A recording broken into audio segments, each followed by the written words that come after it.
Hi, Trenton Thunder fans. Travis Alonix here, joined by Trenton Thunder manager Shawn Chacon. It's Tuesday night.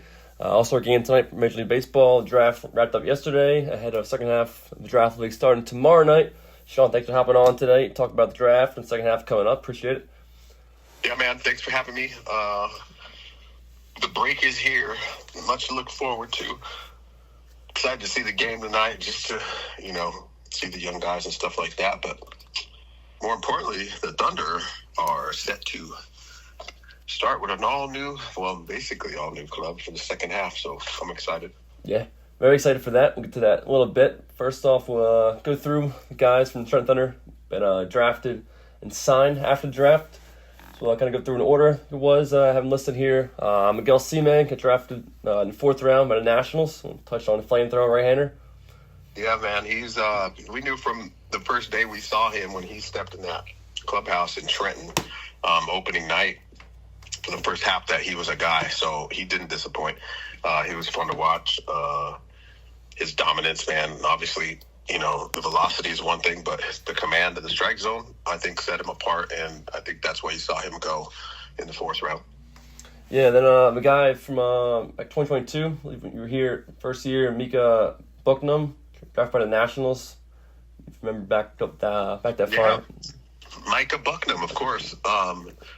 That was my second year, I believe, or first year. I can't remember. Anyway, I remember Micah, kid from Canada, high schooler, starter. I remember he had great stuff. I think back then he was headed to LSU, if I'm not mistaken.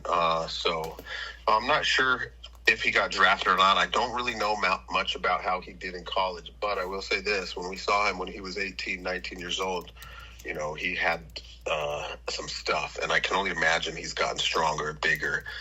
So for me, to see him go in the fourth round, I think that's probably a testament to, the work that he's done ever since he did show his face here in the draft league for Trenton. So congrats to him as well. And I feel like I look forward to seeing him on the fast track to the big leagues. Yeah, 100%. Him and C-May.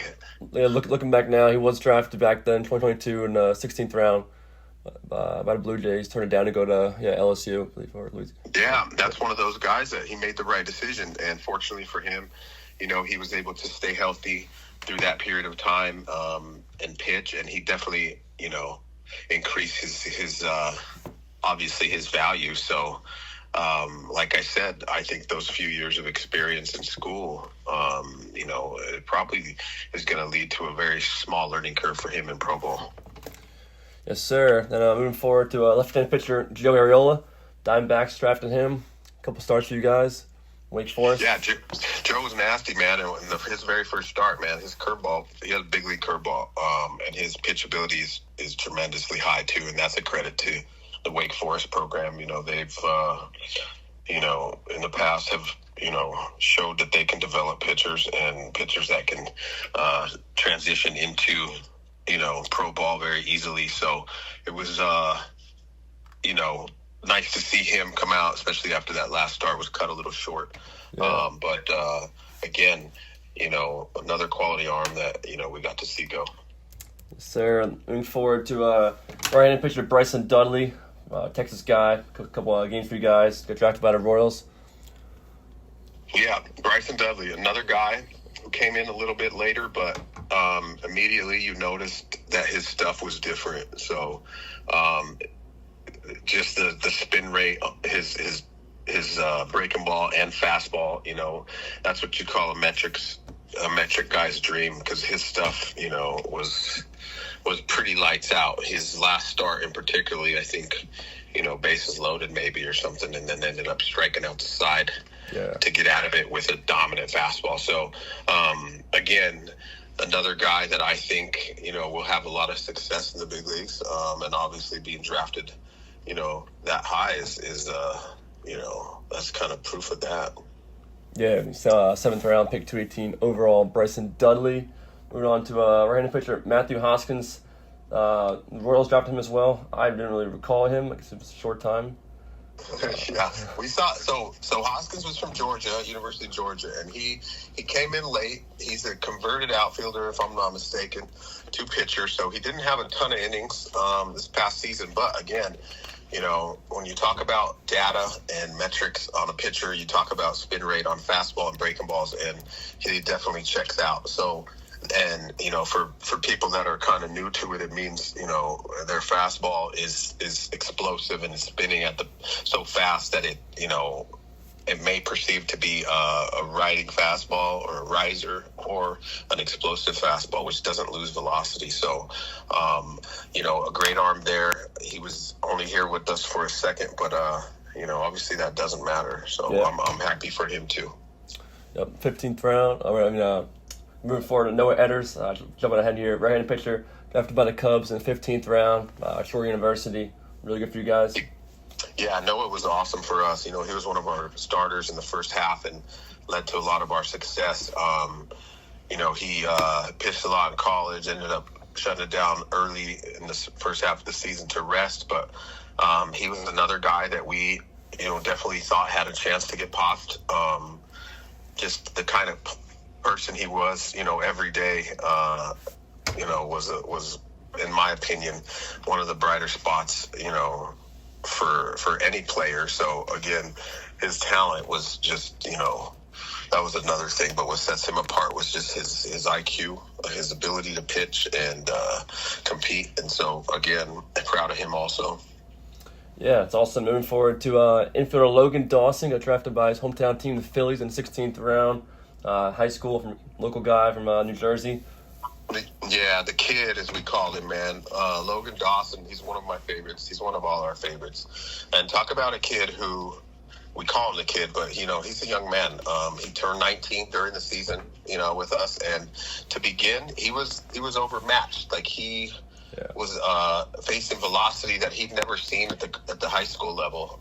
He was facing big left-handers throwing mid-90s. Right-handers throwing upper 90s. And, in the first few weeks, he was a little bit overmatched. But the difference between him and somebody who doesn't get drafted or signed is his ability to accept it and adapt and still want more of it, And, in baseball, the game of failure, like, you have to be a sociopath to want more of the punishment that you get in order to be better. So that's a testament to him, his makeup.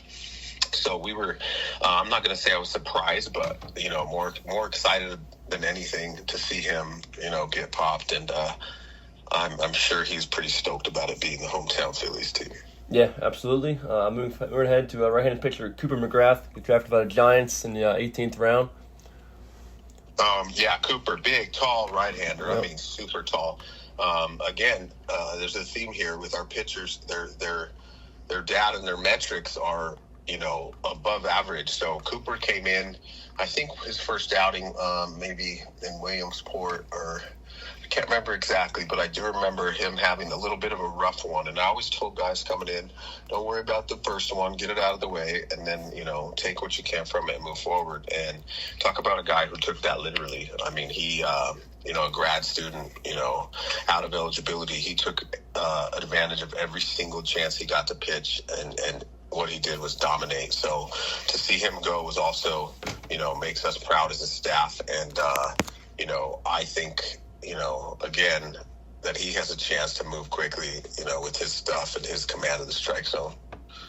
It's awesome. Left-handed pitcher Nick Frisco, a high school kid out of Miller Place, New York, Clemson commit, gets drafted. Left-handed pitcher. Yeah, I don't, remember too much about him. He was a day 2 starter. Unfortunately, we didn't get to see him again after that. But I just do remember his size, his presence. He didn't have the C-May stuff, but his stuff definitely played from the left side. And, deception, his just ability to command the zone. I can see why he, was drafted, and the projection is there for him. Yes, sir. Now, last guy drafted from the Thunder was infielder from the Trenton Thunder last year, Bryce Martin, Gruzellanik, I believe that's how you say it. Correct me if I'm wrong, on our team last year, infielder. So last year it was unfortunate because, Bryce got to the Thunder in the first game of the season. I believe he broke his finger on a ground ball. just a bad hop, freak accident, very first game, and he was starting shortstop for us. And so I just remember, having to say goodbye to him and being like, "Damn, dude, what a stroke of bad luck." But Gotcha.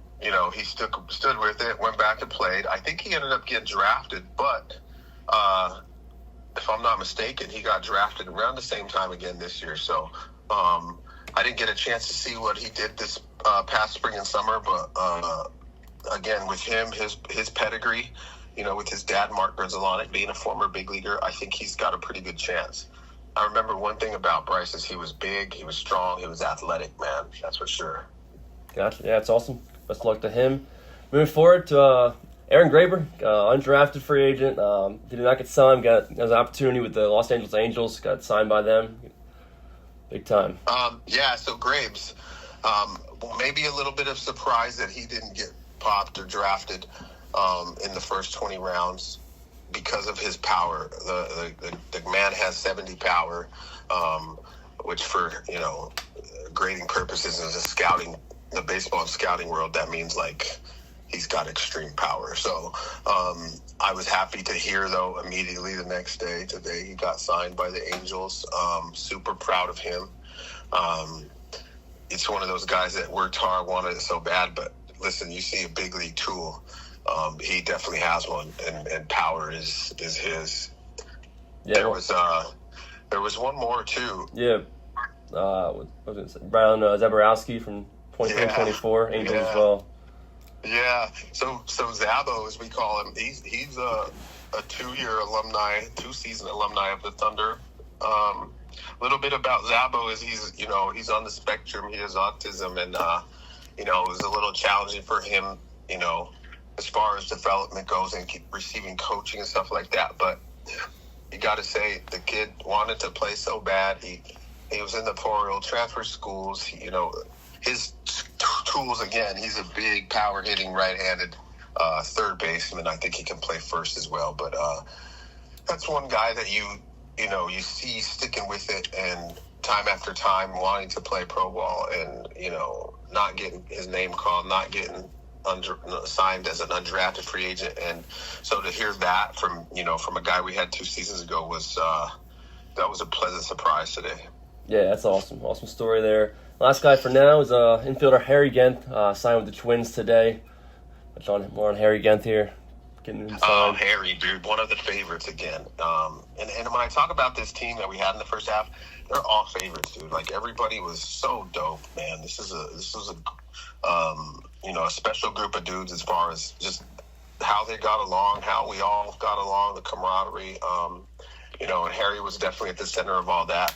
His baseball IQ, he used to stand next to me in the dugout, and I used to pick his brain about thoughts and, stuff like that. So I'm super proud of Harry and for him wavering on playing or taking a job, I think, this will, reinvigorate him as far as, chasing his dream. So super stoked for him too. Yeah, 100% pumped for him. Now, I guess moving forward, come on, we'll touch on guys that are not drafted or signed yet. Obviously, you were rooting for them, and if they don't get signed or drafted, they have more eligibility to obviously go ball out next year. But touch on other guys like Hooley or Juju Stevens, Whitley. I hate to, say anything negative because the draft is tricky. There's 20 rounds, whereas before, there's been 40 and 50 in the past or whatever. So it's hard to say, this guy should have been, but I can say this. We had plenty of others, and you can name them all just like you just did, that deserve to play professional baseball and that are good enough to play professional baseball. So the message is that just because you don't get drafted in those first 20 rounds, it doesn't mean that you're not worthy of being a pro baseball player in an affiliated team. It doesn't mean that you're not good enough. It doesn't mean that, your advisors and people were wrong about you and all the work you put in is not worth it. It absolutely does not mean that. It just means that you're going to, your journey is going to take a little bit of a different path. And, it's not the time. That's what I've kind of expressed to guys like, Schroeder, Sullivan, Paternak, Andrew Ronnie, Whitley, Woolley. I could go on and on. I Yeah, feel the whole team, like you're saying. Juju Stevens, I feel like there's probably 10 guys, not including, I haven't even got to the pitchers, that Gavin King, guys that are just going to have to wait a little bit to hear their name or to get that phone call. And I really try to stress to these guys, don't let it discourage you. The draft is just, it's currency that these MLB teams have that they don't have a lot of. So they have to spend it as wisely as they possibly can. But that does not mean, that they're not waiting, and seeing who's left out there after those 20 rounds. Gotcha. Appreciate your insight on that. Totally. Now, moving forward, second half team coming up here. The first workout today. Want to start off your first year manager. You guys played 32 games. We talked after the game on Saturday. You're always learning, trying to grow, everything about your life. Just want to touch on, ask you what you learned as a manager through his first 32 games in this first half of the season. The things, or I guess the biggest takeaway for me with the first half is how much I learned that I didn't know about baseball, and baseball at any level, that is, and then just the way I communicate and my ability to communicate with people and relate to people, I think was one of my strengths. So I feel like as that comes as naturally as possible, the learning part, I just was able to sit back and be like, wow, like this is stuff that I, never usually thought about, that I had to think about going into every day, every pitch, every inning. And it was awesome, so I'll continue to be in that mindset, like a sponge, developing just like these players are. And I look forward now in the second half to kind of, take a little step further as far as coaching and gameplay and strategy. And as far as that goes, getting with the coaching staff, Ron and Bobby, and really trying to, take the approach of winning baseball games. So I'm sure I'm gonna have a learning curve there, and I'm gonna, I like to learn through failure, so I'm not gonna be afraid to, test my skills as far as managing and strategy goes and see what I don't know. Gotcha. Touched on off air. The first workout today with that second half team. Kind of how'd that go? What did you see from guys today? It was just a kind of get to know people, get them in there. There's so many new faces that it was really hard to identify and then say, oh, this guy, that guy, and they will and they won't, or they can and they can't. So today was strictly about all of us getting back on the field together, trying to learn names, because that's a tough part too. So I think just in general, what we saw and what we heard is more of the same. We got guys that are here that are ready to compete. They have a lot of experience at the college level, and a lot of them are just needing an opportunity and some love, and that's exactly what they're going to get here. So I look forward to the series starting in Williamsport tomorrow. My competitive juices are already flowing, man. We're let's go. I'm excited. And it's a new, it's halfway a new crop of players. So, with that comes the unknown, which, for me, it's really exciting. So, I look forward to getting started. Yeah, kind of like expectations. You said obviously ready to win some ball games, no doubt. But it's different in the first half where it's really development, play guys, rotate guys. Now it's kind of talk on to the fans about the second half, right? Professional kind of ball, now indie ball. Guys are getting paid, professional players. Yeah, I touched on it when we had a meeting today. It's a little bit different in the sense of they're professionals. They're getting paid to play. So, the expectation is that they carry themselves that way as a pro. And, that's why myself, Bobby Jones, and Ron Perriton are in the position we are. And that's kind of just to, here's how you handle yourself. Here's how you take it day by day in a grind, of a season. I think we got 12 games straight coming up. So they're going to the new guys are going to get a real good taste of, what pro ball is like by this long 12-game stretch we have. I expect fully to have guys signed at some point this second half, and maybe some of the guys that are returning, and maybe some of the new guys that have showed up. But our goal remains the same. We're trying to get guys into affiliated ball, and that means that we'll lose guys, and it changes the ability to win ball games. But I understand this league and what it's designed for. We're after the draft, I would say we had a very, very, very successful first half. Our record, you can use that as a gauge, but I don't think that's why we're here in the first half. We were there to see how many guys we could get their name called or get signed, and I think the numbers tell it all. Yeah, definitely. Like I said, development, still trying to develop the guys for sure, but also winning ball games. And obviously, buddy, Tim Battle got the first half championship at State College, so trying to get the State College September 4th, no doubt, right? And face off. Absolutely, dude. Listen, and I say all this stuff because it's true about getting guys signed and this and that. But when we step on the field, we're trying to win, and that, especially for coaches. So Tim Battle's my boy, and I texted him and congratulated him the other night, and I said, this is perfect too. This is perfect, just the way we wanted it, because we want to drive down there at the end of this second half and kick your butt at home at your own spot. I said some other words, but that's the type of stuff we're on, and it just makes it fun. But our eyes are on playing good baseball, and then heading down to State College on September 4th and winning the pennant, man. Yes, sir. As you mentioned, 12 straight. So you got Williamsport right away tomorrow night, starting 3-game set there, and you come back home for 4, beginning Saturday night, 6 o'clock first pitch. Got a message to the fans going into the second half, and what to expect, or message to them. We played a lot of good baseball towards the end.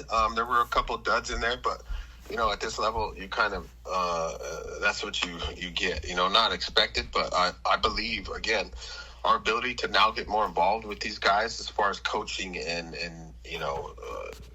sharpening tools and stuff like that. We're able to do more of that now that we're post-draft. So I fully expect the skills of our staff to start shining through, especially on the pitching end. We kind of had Bobby Jones handcuffed as far as what he could and couldn't do with the pitchers in the first half, and that was simply because, for draft purposes, we're not to tinker too much. But you can fully expect to see a totally different identity of a pitching staff on the second half. And then, the hitters, they have, Ron Perriton as their coach. They have the experience, both hitters and pitchers have my experience. So to learn from. So I expect more of the same, man. And competitive baseball, again, I see a group of guys that they don't strike me as the kind of guys that are afraid to get, dirty on a baseball field as far as hard, get your pants dirty, dive for a play, slide, all that kind of stuff. So it should be fun. That's awesome. I'd love to hear that. I'm sure the fans love to hear that. Everyone out there listening. So here's Trenton Thunder manager Shawn Chacon ahead on the eve of second half of the season, beginning tomorrow night out in Williamsport versus Crosscutters. 3-game set, like I mentioned, and then back home Saturday night, 6 o'clock, first pitch, Trenton Thunder Ballpark versus their State College. Spikes, looking forward to it. Thanks, Shawn, for your time tonight. Really appreciate all the insight from you tonight and always. Appreciate it. Absolutely, Travis. Thanks for having me. Fans, we'll see you at the yard. Yep. Yes, sir. Thank you.